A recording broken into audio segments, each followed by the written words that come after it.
우리 전후 좌우에 계신 분들과 인사 한번 하겠습니다. 하나님은 살아계십니다. 하나님 우리와 함께 하십니다. 하나님 나에게 말씀하십니다. 아멘.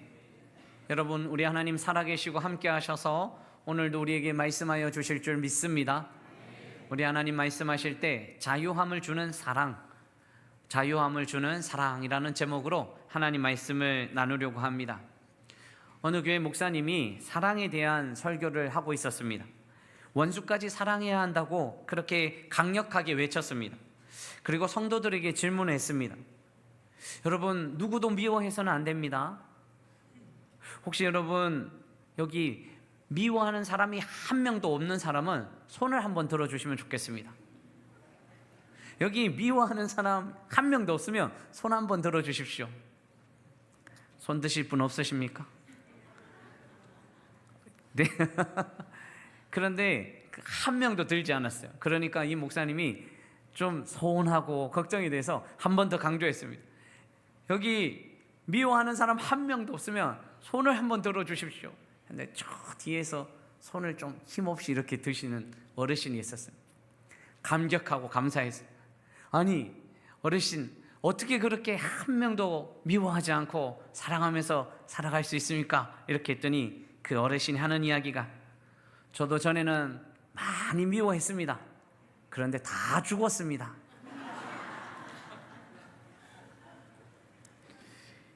여러분 어떠신가요? 싫어하고 미워하는 사람 없으신가요? 저도 미워하고 싫어하는 사람 있습니다. 놀랬죠? 아니, 목사님이 어떻게 싫어할 수 있는가? 저도 싫습니다. 저희 집 아시죠? 저희 집 건물 밖에 있는 사람들이 자꾸 담배를 피워요. 그 담배 냄새가 창문만 열면 온 집안에 가득한 거예요. 내려가서 여기서 담배 피지 마시고 저기 흡연실 있는데 저기서 피시면 안 될까요? 했는데 계속 바뀌어가면서 사람들이 계속 바뀌어요. 얼마나 많은 사람들이 오는지.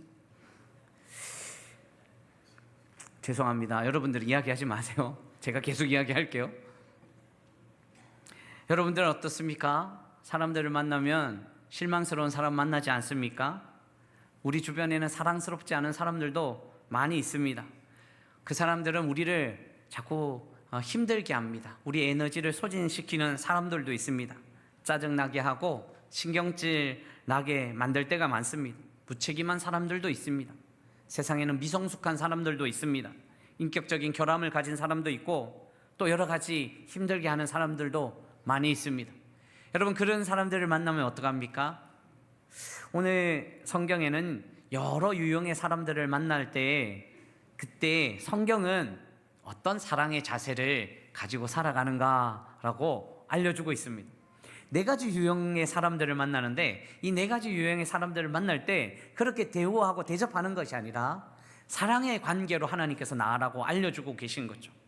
세상의 방법이 아니라 하나님 주신 말씀으로 사랑의 방법을 어떻게 함께 나누는지 한번 살펴보려고 합니다. 자, 사랑하기 힘든 존재를 대할 때 성경에서는 어떤 사랑을 알려줄까요? 첫 번째, 사랑은 무례히 행하지 않는다고 알려줍니다. 사랑은 예의를 다하는 것이다 라고 우리에게 알려주고 있습니다. 여러분, 첫 번째 유형의 사람은 5절에 보면, 여러분 같이 고린도전서 13장 5절인데요. 4절에 사랑에 대한 이야기를 하고 5절 이 사랑에 대한 이야기가 계속 이어지고 있습니다. 5절 같이 읽어보겠습니다. 무례히 행하지 아니하며 자기의 유익을 구하지 아니하며 성내지 아니하며 악한 것을 생각하지 아니하며. 여러분, 첫 번째 유형의 사람은 무례히 행하는 사람입니다. 우리의 상대가 무례하게 행할 때가 참 많습니다. 어떻게 저렇게 무례하게 행할 수 있을까라고 생각합니다. 무례히 행하지 아니하면은요, 그런데 무례하게 대하는 사람 앞에서 무례하게 대하지 말라는 거죠. 무례하게 행하지 않는다라는 것은 품위를 잃지 말라는 것입니다. 상대방을 함부로 대하지 말라라고 표현하고 있습니다. 그러니까 상대가 무례하게 행해도 우리는 품위를 잃지 않는 거죠. 하나님의 백성들은 무례한 사람들 앞에도 품위를 잃지 않고 나아가는 거예요. 사랑은 상대의 태도와 상관없이요, 상대의 말의 태도, 상대의 눈빛의 태도, 상대의 반응의 태도에도 품위를 잃지 않고 살아가는 건 너무 중요합니다. 쉽지 않습니다. 여러분, 성경에서 말하는 이 사랑은요, 정말 쉽지 않습니다. 그냥 똑같이 대해주고 싶습니다. 무례한 사람들에게 무례하게 대해주고 싶은 마음입니다. 그런데 성경은 무례한 태도에서도 품위를 잃지 말라라고 이야기합니다. 사랑하는 성도 여러분, 무례한 사람들 앞에서도 여러분들의 품위를 잃지 마시기를 주님의 이름으로 축원합니다. 예수님이 그렇게 사셨거든요. 사마리아를 지날 때입니다. 유대 남성이라면 사마리아를 지나지 않습니다. 그런데 이 사마리아 지역을 지나면서 이 한 여인을 만나게 됩니다. 이 여인이 어떤 사람인지 예수님은 잘 알고 계셨습니다. 동네 사람들도 이 여인이 어떤 사람인지 잘 압니다. 남편 5을 지내보내고 그렇게 살아가는, 사람들도 외면하는 사람, 그런 사람이었습니다. 그런데 예수님은 그 여인을 무시하지 않으셨습니다.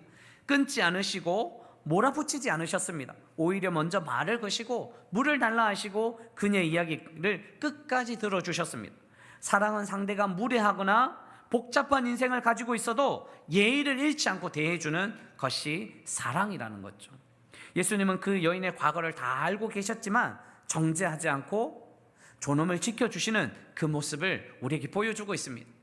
사랑하는 성도 여러분, 우리도 우리에게 무례하게 요구하는, 무례하게 대하는 사람 앞에 우리는 성경에서 알려주는 대로 사랑은 무례히 행하지 않고 사랑은 예의를 갖추는 것이다 라고 알려주는 대로 이렇게 예의를 갖추며 무례하게 대하지 않는 주의 백성들이 되시기를 주님의 이름으로 축원합니다. 한번 따라해 볼까요? 사랑은 무례히 행하지 않습니다. 사랑은 예의를 다하는 것입니다. 아멘. 여러분, 정말 그렇습니다.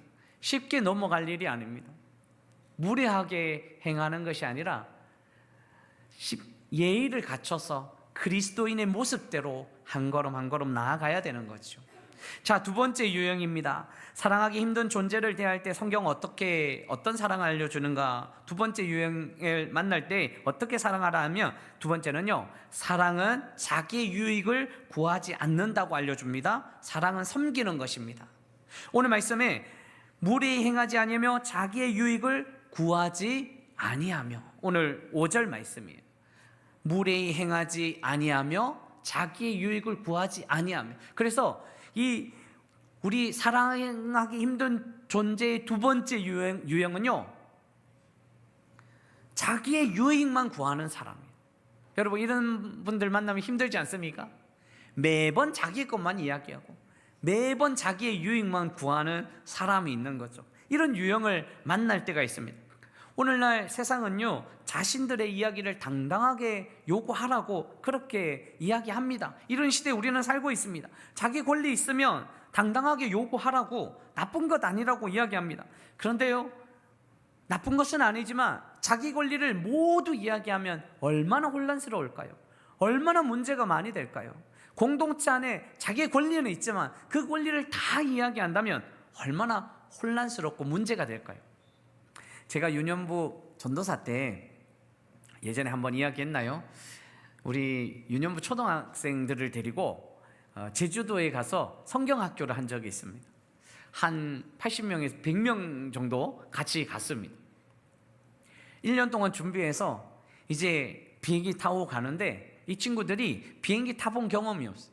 비행기에서는 물도 준다, 비행기에서는 주스도 준다. 얼마나 아주 오래된 이야기죠.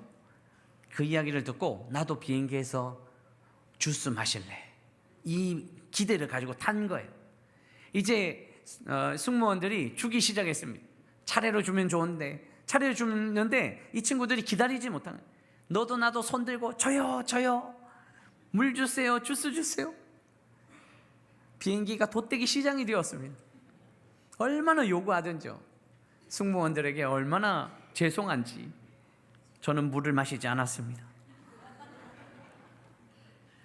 여러분, 다 요구한다면 그 공동체가 참 혼란스럽고 문제가 되는 것 우리는 잘 알고 있습니다. 여러분, 우리 하나님은 우리를 너무 사랑하셔서 당신의 권리를 포기하신 분이십니다. 빌립보서 2장 5절에서 8절 말씀해 보십시오. 너희 안에 이 마음을 품으라. 곧 그리스도 예수의 마음이니 그는 근본 하나님의 본체시나 하나님과 동등됨을 취할 것으로 여기지 아니하시고, 하나님과 본체라는 거죠. 무슨 권리가 하나님과의 본체, 하나님의 본체 동등됨을 취할 것으로 여기지 아니하였다는 것은 권리를 포기하셨다는 거예요. 예수님의 권리를 포기하시고 7절 8절 섬김의 모습으로 나아가는 주님의 마음을 우리 같이 한번 읽어볼까요? 읽습니다. 오히려 자기를 비워 종의 형체를 가지사 사람들과 같이 되셨고 사람의 모양으로 나타나사 자기를 낮추시고 죽기까지 복종하셨으니 그 십자가에 죽으심이라. 아멘. 자기 권리 다 포기하고 사람들과 같이 되셨다는 거죠. 우리 예수님 사람이 되지 않을 권리가 있습니다. 우리 예수님 고난받지 않을 권리가 있으십니다. 우리 예수님 죽지 아니하실 권리가 있으신 거죠.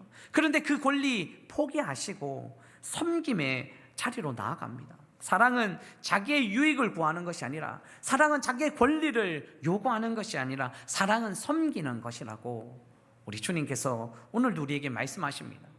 여러분, 우리 가정 공동체도 마찬가지입니다. 우리 교회 공동체도 마찬가지입니다. 권리만 요구하는 공동체가 아니라 그 권리를 내려놓고 섬기며 나아가는 공동체라는 거죠. 여러분, 오늘 이 예배 안에서 많은 분들이 함께 참여하고 함께 예배드리고 있지 않습니까? 이 예배가 이렇게 진행되는 그 상황 속에서는 많은 분들의 헌신과 섬김이 있지 않으십니까? 들어올 때 주차 관리로, 또 주차 봉사로, 또 차량 운행으로 많은 분들이 섬겨주시고, 예배 안내로, 그리고 또 찬양으로, 방송팀으로, 자막으로 또 섬겨주시고, 지금 이 예배가 하나님께 영광 올려드리기 위해서 아무 어려움이 없도록 또 중보기도실에서 또 같이 기도하고 계시고, 얼마나 많은 섬김의 손길들이 있는지 모릅니다.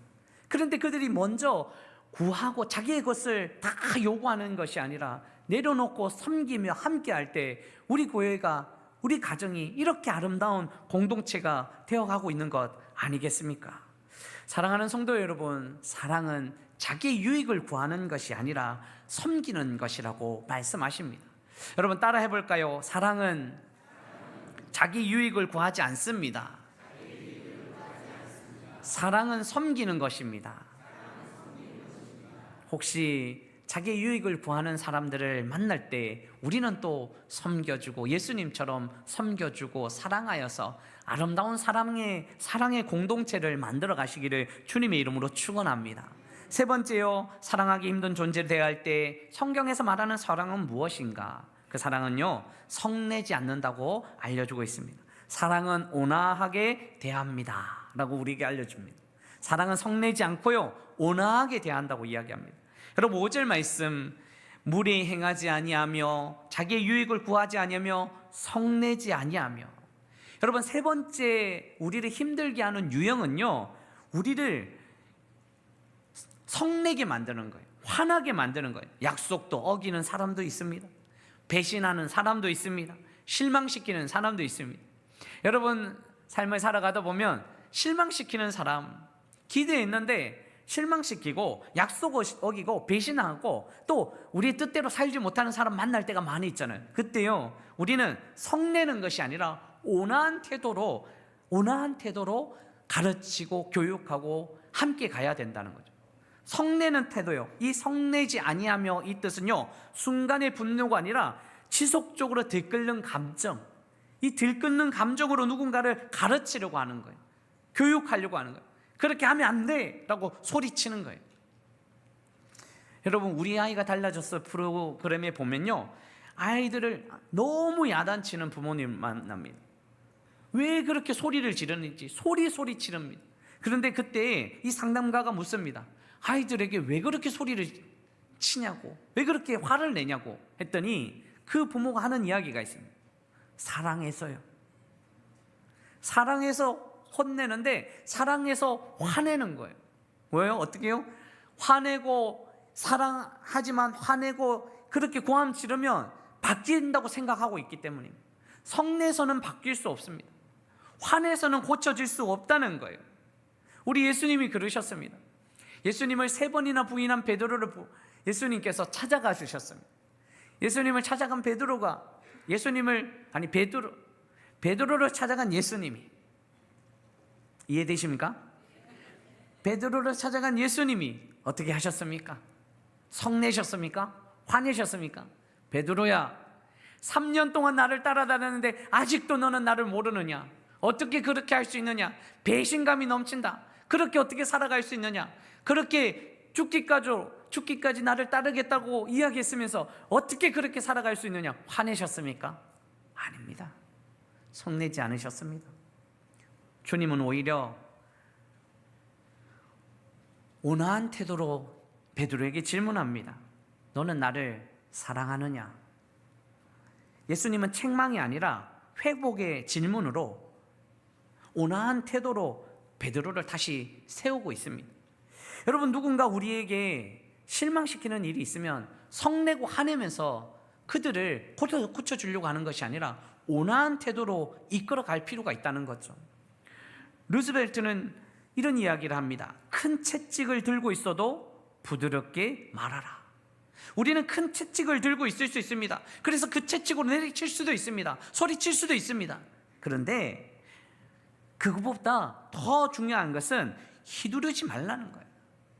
온화한 태도로 따뜻한 말로 사랑을 표현한다면, 이 온화하게 따뜻하게 말한다면, 그러면 변화될 수 있다는 거죠. 따라해 볼까요? 사랑은 성내지 않습니다. 사랑은 온화하게 대합니다. 사랑하는 성도 여러분, 혹여나 여러분들을 실망시키고 또 여러분들을 화나게 하는 많은 분들을 만나고 있으십니까? 온화한 태도로 그들을 이끌어 가시고 사랑의 공동체를 만들어 가시기를 주님의 이름으로 축원합니다. 마지막 하나입니다. 사랑하기 힘든 존재를 할 때 성경이 말하는 사랑은 무엇인가요? 마지막으로 어떤 유형의 사람들을 만나냐면, 정말 이런 사람들은 너무 힘든 사람들입니다. 고의적으로 피해를 주는 사람입니다. 고의적으로 사기치는 사람들입니다. 속상하게 만드는 거예요. 도저히 살아갈 수 없을 정도로 마음을 아프게 하는 그런 사람을 만나게 되는 거죠. 그런데 우리 하나님의 말씀은 놀라운 말씀을 하십니다. 깜짝 놀라는 말씀이에요. 여러분, 이 성경의 사랑을 어떻게 이야기하냐면, 사랑하기 힘든 이런 존재를 만나도 성경이 말하는 사랑은 원한을 품지 않는다고 알려줍니다. 사랑은 용서하는 것이라고 이야기합니다. 용서까지 해야 되는 거예요. 여러분, 5절 말씀 다시 한번 읽어볼까요? 같이 하나님 말씀 읽어보겠습니다. 무례히 행하지 아니하며 자기 유익을 구하지 하며 성내지 아니하며 악한 것을 생각하지 아니하며. 아멘. 여기서 악한 것을 생각하지 아니하면은 악한 것을 계산하지 아니하며, 악한 것을 장부에 기록해 놓지 아니하며. 여러분, 큰 상처를 준 사람들의 이름을 여러분들의 마음의 장부에 기록해 놓으신 분은 없으십니까? 보통 보면 기억을 열심히 합니다. 내 마음에 상처를 주고 피해 준 그 사람들을 마음의 장부에 기록해 놓습니다. 절대 용서하지 않으리라. 그리고 나서 보복하리라. 그 상황에 맞으면 나도 보복하리라. 이렇게 마음의 장부에 기록하는 거죠. 그런데 성경은 말합니다. 악한 것을 생각하지 아니하며. 마음의 장부에 그들의 이름을 적어 놓아서는 안 됩니다. 오늘 본문의 6절 7절 말씀을 같이 하나님 말씀 읽어보겠습니다. 불의를 기뻐하지 아니하며 진리와 함께 기뻐하고 모든 것을 참으며 모든 것을 믿으며 모든 것을 바라며 모든 것을 견디느니라. 아멘. 불의를 기뻐하지 않은 거예요. 진리와 함께 기뻐하고 모든 것을 참으라는 거예요. 모든 것을 믿으며 하나님이 함께 계시니 믿으며 모든 것을 바라며 하나님 바라며 모든 것을 견디느니라. 결국엔요, 용서하라는 겁니다. 용서할 수밖에 없습니다. 여러분, 사기치고 여러분들의 마음을 아프게 되었던 그 사람들을 용서할 수 있을까요? 참 쉽지 않습니다. 하나님 말씀을 전하는 저도 참 쉽지 않습니다.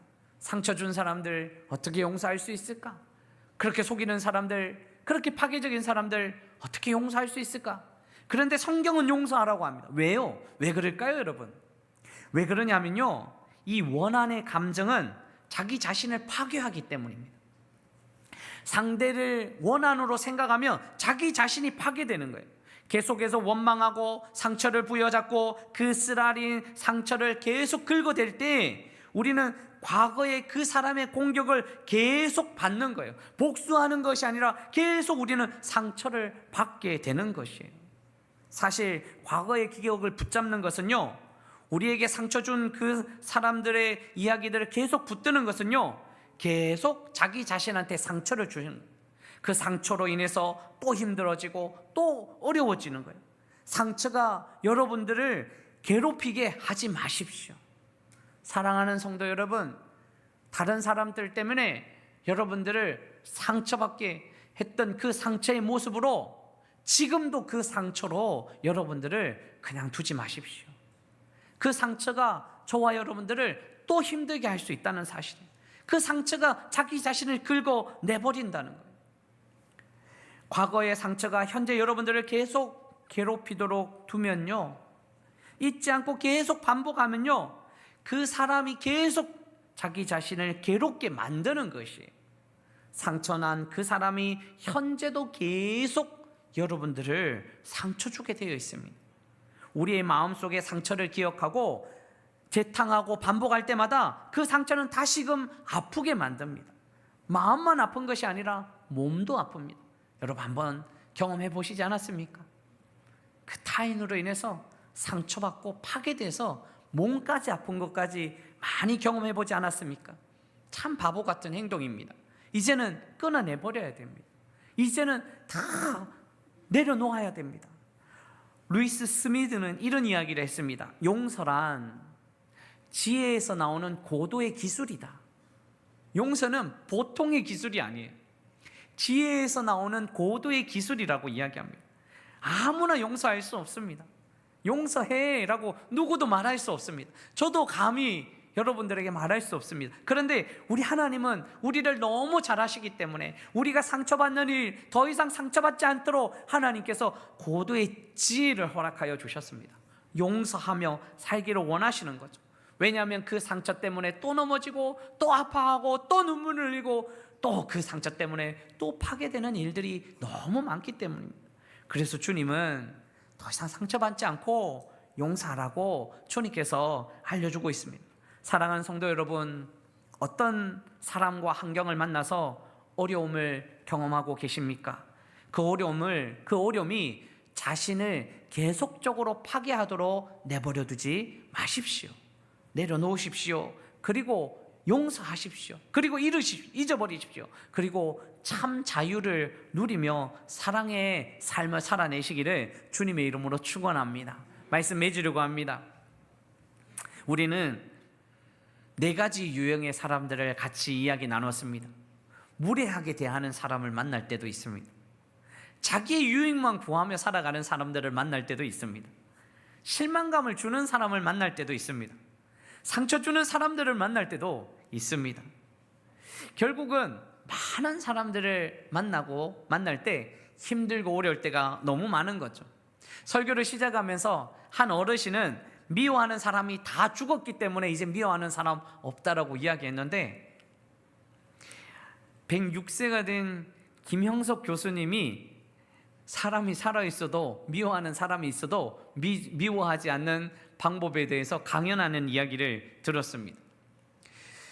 100세가 훌쩍 넘어서 교수님이 이런 이야기를 합니다. 100세가 넘어서 여전히 사라지지 않는 것이 있다. 그분의 이야기입니다.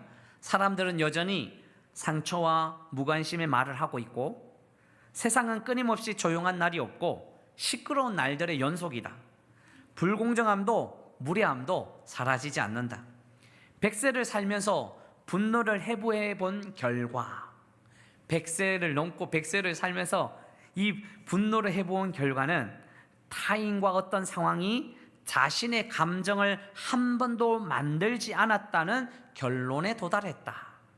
타인과 사람과 환경이 우리 각자 자신 안에 있는 감정을 만들지 않았다는 거예요. 단지 그들이 자신의 감정을 자극은 했지만 감정을 만들어낸 것은 자신이었다. 왜냐하면 진짜 결정은 언제나 자기 자신이 내려왔기 때문이다. 여러분, 그렇지 않습니까? 같은 말을 들었는데 어떤 때는 화가 나고요, 어떤 때는 아무렇지 않습니다. 똑같은 말을 들었는데 어떤 때는 화가 납니다. 분노가 치르습니다. 살아갈 수가 없습니다. 그런데 어떤 때는 아이고, 별 이상한 사람 있네 라고 지나갈 수 있다는 거죠. 그 차이가 무엇일까요? 상황이 아니라 자신의 내부의 상태였다고 합니다. 통제는 밖에서 시작하는 것이 아니라 안에서 시작된다 라고 이야기하면서 결론적으로 이런 이야기합니다. 자신이 지금까지 눌러왔다는 거예요. 마음의 분노도, 섭섭함의 버튼도, 울적함의 버튼도 자신이 눌려왔다는 거예요. 그래서 그렇게 결론을 맺으면서 마지막으로 이런 이야기를 하더라고요. 이제는 평화의 버튼을 누르기로 시작했다. 평화의 버튼을 누르기로 시작했다라는 이야기 속에 많이 생각하게 되었습니다. 여러분, 평화의 버튼을 누르는 것, 여러분 어떤 버튼을 누르고 계십니까? 많은 사람들을 만나고 환경을 만날 때 어떤 버튼을 누르고 계십니까? 섭섭함의 버튼, 울적함의 버튼, 분노의 버튼을 누르고 계십니까? 아니면 평화의 버튼을 누르고 계십니까? 그런데 이 평화의 버튼은 우리 힘으로는 불가능합니다. 내가 평화의 버튼을 눌러야지, 내가 은혜의 버튼을 눌러야지. 참 쉽지 않습니다. 그런데 기도해야 됩니다. 그래서 기도해야 됩니다. 성령님께서 평화의 버튼을 누릴 수 있도록 방패막이 되어주시고 우리를 지켜주시고 함께하여 주셔서 성령님이 평화의 버튼을 누릴 수 있도록 기도해야 됩니다. 그렇게 해야지 우리는 쓰러지지 않고 넘어지지 않을 수 있습니다. 그래서 오늘도 생활의 과제를 드리겠습니다. 오늘 생활의 과제는요, 매일 매순간 마음에 예수님이 주시는 평화의 버튼을 누르기입니다. 하실 수 있으십니까? 네, 매일 매순간 따라해 볼까요? 매일 매순간 마음에 예수님이 주시는 평화의 버튼 누르기. 마음에 예수님이 주시는 평화의 버튼 누르기. 기도하십시오. 성령 하나님, 우리 안에 평화의 버튼을 누를 수 있는 힘을 허락하여 주시옵소서. 사람들은 다 약점이 있습니다. 여러분, 무례하게 행하는 사람, 자신의 유익을 구하는 사람, 실망시키는 사람, 상처 주는 사람, 얼마나 많은 사람들이 있습니까? 그런데 이 세상에서 이와 같은 사람들과 관계를 맺고 살아가야 됩니다. 왜냐하면 우리는 불완전한 세상에 발을 딛고 살아가는 존재이기 때문입니다. 그러나 불완전한 세상과 불완전한 사람을 만날 때 세상의 방법으로는 우리가 행복할 수 없습니다. 그래서 하나님은 가르쳐주고 계십니다. 결론을 내려야 되는데 조금만 기다려주세요.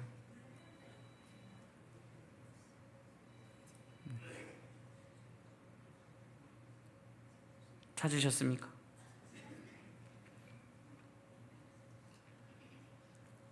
그래서 불완전한 세상에 불완전한 사람들을 만날 때 세상의 방법으로 해결할 수 없습니다. 하나님 주신 말씀으로 우리는 또 한 걸음씩 한 걸음씩 나아가야 됩니다. 하나님, 오늘 무례한 사람들을 만날 때도 예의를 다해서 그들을 존중하는 마음으로 살라고 말씀하고 계십니다. 자기의 유익을 구하는 사람을 만날 때도 섬김의 자세로 나아가라고 말씀하십니다. 실망시키는 사람들을 만날 때도 온화한 태도로 나아가라고 말씀하십니다. 큰 피해와 상처를 주는 사람을 만날 때도 지혜롭게 용서해서 결단하는 마음으로 그렇게 자기 자신을 다시 상처 주지 않도록 그렇게 사랑하는 삶을 살라고 말씀합니다. 언제든지 이렇게 살아야지 참된 자유함을 누릴 수 있습니다. 사랑 안에 자유함이 있기 때문입니다. 사랑하는 성도 여러분, 어떤 사람을 만날지라도 우리는 사랑으로, 예수님의 사랑으로 참된 자유의 삶을 살아가시기를 주님의 이름으로 축원합니다.